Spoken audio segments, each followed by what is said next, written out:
kita tergantung dulu kita tuh mudiknya pakai media apa. Bis kah, mobil kah, pesawat kah, atau motor, nah gitu. Oh, kita medical check up-nya yang sederhana aja ya. Sederhana aja. Tensi wajib, kemudian darah ya, darah Darah, lengkap ya. Kalau darah. memang ada riwayat ya. Terutama kalau ada riwayat.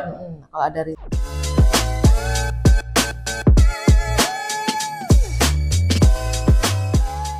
Assalamualaikum warahmatullahi wabarakatuh. Sugeng Rawo, sedulur sehat Balkesmas wilayah Klaten. Bertemu lagi dengan kami Saras Bali Klaten, sebuah ruang dialog sehat seger waras bersama Balkesmas wilayah Klaten. Hari ini sangat menarik sekali. Kita sebentar lagi mau liburan, kemudian cuti yang panjang ya untuk persiapan Lebaran tahun 2026 ini, dan nantinya akan ada liburan-liburan berikutnya seperti liburan sekolah ataupun liburan-liburan kenaikan kelas ya.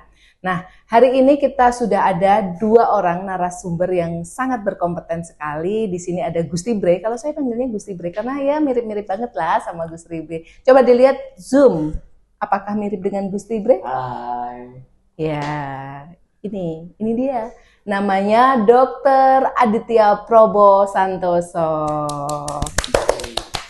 Apa kabar dokter? Kabar baik Mbak Lila. Halo, Iya. apa kabar? Sedulur sehat? Semoga semua sehat semua ya. Satu lagi udah senyum-senyum manis, seorang fisioterapi andalan dari Balkesmas wilayah Klaten, satu-satunya fisioterapi di tempat kita. Ada Mami cantik Rizky Wardani. Halo, sedulur sehat semuanya. Apa kabar? Baik. Ketawanya renyah. Coba ketawa lagi. Nggak bisa, Nggak bisa. Oke. Nah, tadi seperti yang sudah saya sampaikan bahwa kita akan membahas bagaimana tips-tips untuk kita menyambut Lebaran ya, Betul. liburan, Lebaran dan Panjang, ya. liburan. Nah, ini dok, menarik sekali. Ini besok kita mau libur lumayan panjang ya, seminggu lebih Lumayan ya. panjang. 2 minggu, hampir 2 minggu. 2 minggu ya, Hampir 2 minggu. Anak-anak juga 2 minggu ya. Iya. Nah, itu apa aja sih yang harus dipersiapkan terlebih dahulu nih? Nah, oke. Jadi gini ya, sedulur sehat. Mungkin kalau kita liburan itu kita ingatnya kan, besok ini mau nyiapin oleh-oleh nih. Kita mau nyiapin mau pakaian apa ya, mau nyiapin dan sebagainya lah. Kita nyiapin kendaraan dan sebagainya, kita servis. Tapi kadang kita lupa. Jadi kita lupa itu justru dengan diri kita sendiri. Ya. Kadang kita lupa persiapan fisik kita, fisik kita dan juga keluarga. Semua yang akan ikut liburan itu sebaiknya kita persiapkan fisiknya, termasuk kita sendiri. Ya. Nah itu persiapan fisik ini ya mulai juga kita bisa mulai dari dari diri kita, apakah kita ini benar-benar sudah merasa sehat untuk sehari-hari. Udah fit atau belum gitu ya. Gitu kan. Kemudian kita juga harus menyadari, oh kita ada riwayat sakit apa nih, misalnya untuk yang punya riwayat hipertensi atau gula darahnya tinggi, atau mungkin riwayat penyakit yang lain ya, itu kita harus lebih ekstra persiapannya. Gitu. Berarti harus membawa obat-obatan khusus ya kalau yang punya riwayat kayak gitu ya? Kalau bisa iya, jadi sebaiknya obat-obatan khusus, juga obat-obatan yang bisa kita pakai sehari-hari Mbak. Misalnya kalau contohnya di rumah, misalnya kalau kita pusing, flu ya, mungkin obat mual ya, obat muntah ya, atau obat anti nyeri, demam, itu juga perlu kita bawa, kita persiapkan. Berarti obat-obatan dasar lah ya, minyak kayu putih, ya. Terus kadang ada yang perutnya ditempelin apa itu? Koyo ya? Iya, koyo. Terus kadang di sininya sini juga. Nah itu luar biasa sekali ya, apalagi sekarang euforia kita untuk pulang kampung ya, ketemu sama orang tua, sampai rumah kalau bisa memang benar-benar sehat. Sehat, iya. Saya sendiri sih juga perjalanan jauh ya dok, saya rumahnya di Jawa Timur itu 12 jam. Bayangkan di bawah kaki Gunung Semeru nih rumah saya nih. Jadi memang ya itu tadi penting banget untuk kita mempersiapkan kondisi tubuh kita. Nah ngomong-ngomong, kalau kita memang punya riwayat sakit ataupun nggak punya riwayat sakit, perlu nggak kita medical check up dulu atau cek kesehatan kita dulu lah? Ya, sebaiknya iya Mbak.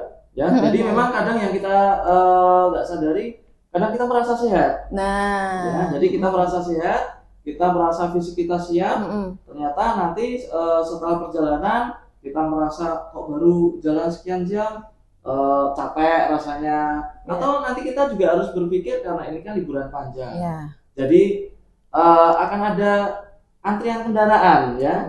Mungkin macet panjang juga bisa ya. Jangan sampai terjadi seperti beberapa waktu lalu di sebuah daerah karena macet panjang sampai ada yang bahkan ada korban jiwa ya, karena memang mungkin mereka merasa sehat tapi saat kita dihadapkan pada kondisi tertentu, misalnya kemacetan yang panjang ya, itu kita memerlukan kondisi fisik yang ekstra ya. Jadi kita harus benar-benar fit badan kita. Capek ya. Nah, capek lama perjalanan jauh, macet, emosi jiwa nih emosi jiwa. Nah, kalau kita misalkan saya kayak tadi, saya 12 jam nih naik kereta ataupun naik mobil, itu saya perjalanan lebih dari 10 jam itu pasti kayak gitu. Dan saya itu sering kali capek. Ya, capek kalau sekarang udah ada jalan tol ya lurus saja kalau kita naik kendaraan. Nah, apa sih tipsnya untuk dari seorang fisioterapi ini? Seperti apa kalau kita di perjalanan terlalu lama? Tipsnya sebenarnya kita tergantung dulu kita tuh mudiknya pakai media apa. Bis kah, mobil kah, pesawat kah, atau motor, nah gitu. Iya tergantung itu. Kalau misalnya mobil pribadi, kita tuh prefer untuk tiap 3-4 jam untuk berhenti, istirahat dulu, turun dari mobil dan stretching ringan. Contohnya kayak gimana? Stretching ringan, gerakan kepala, nunduk, tengadah, kanan, kiri, terus mutar badan, kanan, kiri, badannya kayak gerakan ruku, tahan sekian detik, terus minimal banget lurusin kaki deh. Minimal lurusin kaki dan digoyang-goyangkan, ditarik ulur gitu. Oh gitu. Itu kalau pakai mobil pribadi. Kalau misalnya lagi di bus atau di kereta, kalau misalnya lagi naik bus terus berhenti di pool busnya itu kan kayak mampir-mampir gitu, usahakan berdiri dulu. Kalau bisa memungkinkan untuk turun dulu, stretching ringan lagi 5 menit. Sama caranya. Sama caranya. Kalau misalkan posisi berdiri, apa yang harus dilakukan? Apakah harus angkat jinjit betul. Angkat jinjit boleh, jinjit tahan 5 detik. Boleh nggak dipraktekin kayak gimana yang pasnya? Berdiri? Iya dong. Gimana? Misalnya posisi berdiri ya, ini kita jinjit dulu aja, tahan 1, 2, 3, 4, 5, relax. Gini lagi, relax. Gerakan badan, putar kanan, kiri, nyamping kanan, samping kiri, terus kepala nunduk, tengadah, tarik kanan dan tarik kiri. Intinya kita gerakkan badan kita. Gerakan setiap 3-4 jam sekali dan itu harus. Kalau enggak nanti kaku semua. Kalau di apa tadi? Kereta api gimana? Kereta api itu kan mepet ya jaraknya ya, apalagi yang kelas ekonomi. Ekonomi itu lebih susah karena posisi duduknya juga 90 derajat. Iya, gini kaku. Stagnan gitu. Sarannya sih kalau misalnya emang kepepet pilih yang kelas ekonomi, kalau bisa yang jarak dekat. Kalau jarak jauh pilih ekonomi tuh amat sangat. Tapi kalau ada itu. Kalau adanya biaya cuma untuk ekonomi. Ngakalinya gitu, mungkin sesekali jalan ke lorong makan gerbong makan, terus di gerbong makan itu kan mungkin ada space-nya, harus cari celah untuk stretching. Oh gitu. Gimana caranya, kan di kereta juga berdiri nggak apa-apa toh. Iya nggak apa-apa sih. Beda kalau pesawat kan kita berdiri lama mungkin ditegur ya. Tapi kalau kereta berdiri sesekali dan stretching. Oke, saya juga kadang gitu kalau di kereta, apalagi yang naik ekonomi ya udah gini. Tapi sekarang alhamdulillah kan sudah nyaman ya, nggak kayak dulu ya, sudah ada space-nya antar lutut udah agak lega, sudah enakan. Berarti intinya bergerak, kemudian relax, santai, perlu bawa alat-alat dengar untuk dengerin musik atau apa biar kita lebih nyaman mungkin ya. Karena mudik tuh kan sebenarnya kita di mode siaga ya, jadi sininya tegang. Karena kita siaga terus takut ina itu gitu. Kalau ininya tegang nanti seluruh badannya ikut. Oke. Apalagi posisi macet, kemudian terus kok nggak nyampe udah malam, udah ngantuk, kasihan supirnya. Kadang nggak hanya supirnya yang tegang, seluruh penumpangnya juga tegang. Nah, iya kan, stres ya. Jadi meminimalkan stresnya itu tadi ya, relax, bergerak, terus cemilan boleh. Oke dok, tadi sudah dibahas nih sama dokter Didit. kita boleh melakukan medical check up dulu Ya. nih. Ada nih sebenarnya layanan medical check up di Balkesmas Klaten. Boleh dong dok di-spill kayak gimana nih? Apa sih yang dasar aja untuk medical check up untuk persiapan liburan? Oke. Jadi sebenarnya kita nggak perlu pemeriksaan yang terlalu lengkap ya, menurut saya ya. Jadi yang jelas yang harus kita cek adalah Apa? tensi. Tensi, Ya, oke. tensi itu wajib. Ya. Kemudian kita juga perlu kalau ada riwayat seperti gula darah dan sebagainya, ya kita boleh cek darah lengkap nih. Oke. Ya, jadi cek darah lengkap itu baik itu darah rutin maupun seperti pemeriksaan gula darah, kolesterol, ya, fosfolipid, kemudian juga pemeriksaan asam urat dan sebagainya, ya. Kemudian boleh dilengkapi dengan pemeriksaan rekam jantung. Oh, Ya, boleh jadi ya. dari situ kita akan setidaknya ada gambaran secara garis besar itu kondisi fisik kita seperti apa. Oke. Jadi dari 3 pemeriksaan dasar itu ya Mbak ya, jadi mulai dari tensi, pemeriksaan darah, ya, kemudian pemeriksaan EKG atau rekam jantung, itu kita secara garis besar kita bisa melihat seperti apa sih fisik kita ya, gimana kira-kira kita fit nggak ini untuk perjalanan jauh. Ya, dan itu pun sebaiknya dilakukan jauh-jauh hari. Jadi jangan mepet, misalnya besok mau berangkat nih, hari ini baru cek. Jangan ya, karena kita kan kalau ada kondisi tertentu kita bisa memperbaiki istilahnya ya. Jadi misalnya dari pemeriksaan itu tensi kita kok agak tinggi nih ya. Mungkin kita perlu terapi seperti mungkin minum obat hipertensi, istirahat yang cukup ya, untuk memperbaiki kondisi badan kita, terutama tensinya itu ya.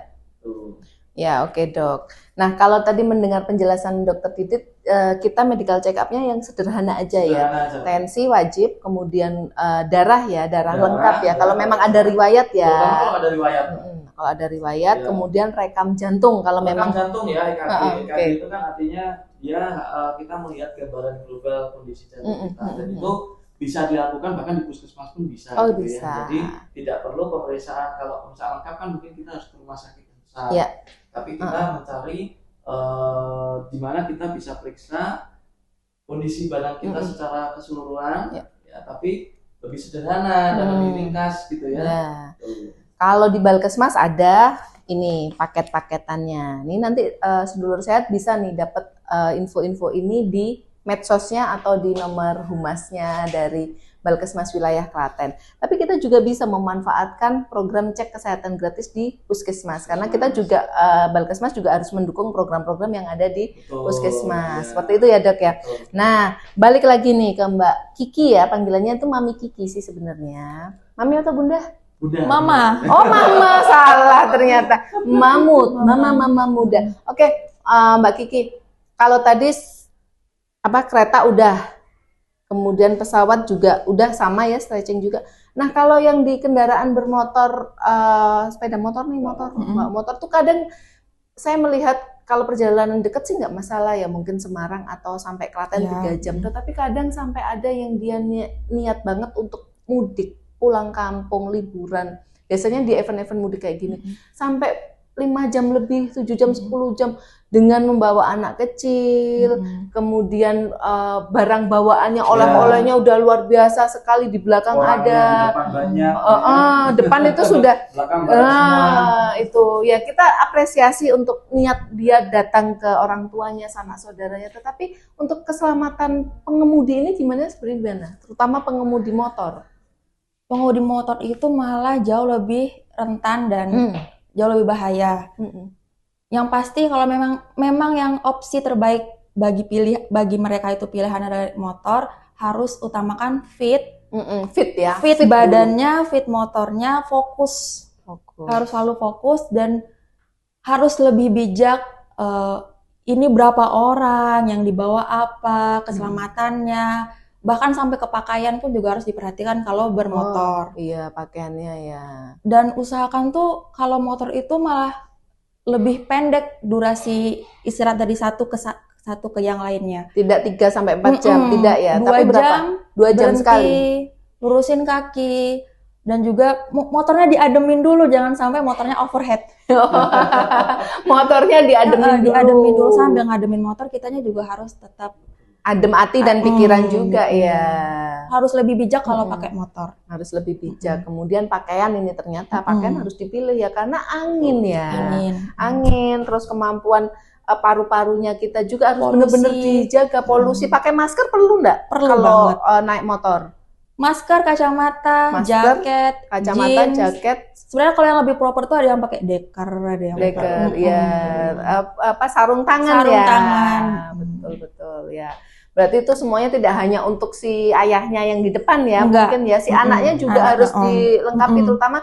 Nah, anak di depan atau di tengah itu juga kan sebenarnya resiko juga ya untuk perjalanan jauh. Jadi mungkin memang ini sebuah pilihan, tetapi ada tips-tipsnya, jangan terlalu jauh. Barangnya jangan terlalu banyak. Fokus, motornya harus fit, orangnya harus fit, dan harus fokus. Kuncinya itu, semua harus fit. Fit apanya juga dok? Fulusnya juga, dompet, iya. Bagi-bagi kan? Iya, merasa bagi-bagi nih udah dari kota terus pulang ke kampung, wah ini seneng nih, ya kan, ketemu sedulur, ya seperti itu ya. Jadi memang euforianya untuk kita ketemu keluarga itu memang butuh effort yang luar biasa sekali ya. Oke. Terus apa lagi ya ini ya yang harus dibahas ya? Apa dok? Sebenarnya, saya kok tiba-tiba blank ini. Oke, mungkin tambahan juga ya. Jadi kalau memang kita sudah memastikan badan kita itu fit, itu kita juga jangan memaksakan, benar seperti kata Mbak Kiki tadi, jangan memaksakan diri. Jadi orang itu seringnya justru memaksakan diri itu di detik-detik terakhir. Detik-detik terakhir itu, ini udah tinggal dikit lagi nih mau sampai. Padahal badan sebenarnya udah terasa capek Mbak. Tapi nggak mau istirahat karena merasa kepengen dan ketemu gitu ya. Udah nanti sampai rumah, istilahnya ntar di rumah aja sekalian gitu kan. Padahal itu salah gitu ya. Kalau kita kapanpun kita merasa capek, entah itu udah tinggal dikit lagi dari rumah, ya nggak masalah gitu ya. Daripada kita nanti ya amit-amit ini karena kita nggak minta, karena sering kejadian juga udah tinggal dikit lagi, kondisi badan nggak fit, tetap masakan akhirnya terjadi apa-apa di jalan kan gitu ya. Jadi sebaiknya kapanpun atau apapun yang dirasakan itu tetap harus, kalau memang sekiranya kok merasa nggak pas nih ya, itu ya kita istirahat gitu ya, walaupun udah tinggal dikit lagi. Oke, sebenarnya tubuh itu kan punya alarm ya untuk kita geringgingen apa itu, kesemutan itu, kemudian kok nggak nyaman hatinya, itu kan sebenarnya sudah alarm, ada instingnya. Nah itu jangan pernah disepelekan. Sama halnya dengan cinta ya, mungkin ya. Rumit ini, jangan pernah dipaksa kalau nggak jatuh cinta. Nah, ya kan dok? Enggak? Kok bisa ya? Nggak tahu, itu bahas belakang aja, dan nanti kapan-kapan kita bahas tentang seri-seri jatuh cinta aja. Seru ini kayaknya. Nah,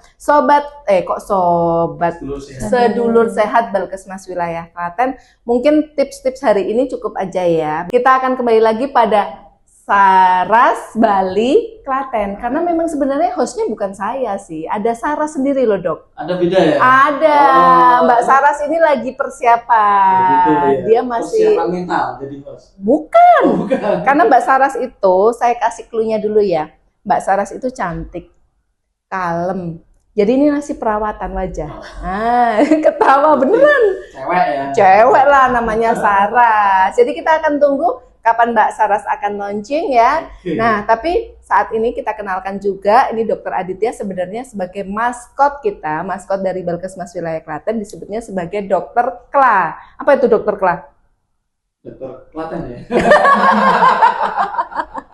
Oke deh, nanti kita suatu hari nanti kita akan kenalan siapa maskot-maskot dari Balkesmas Wilayah Klaten. Ada Mbak Saras dan ada Dokter Kla. Dokter Klanya udah kita spill kan, seperti Mbak Sarasnya. Tinggal Mbak Sarasnya.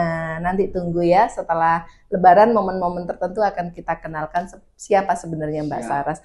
Saras Bali Klaten, seger, sehat, waras. Terima kasih sudah menonton, ditunggu episode berikutnya.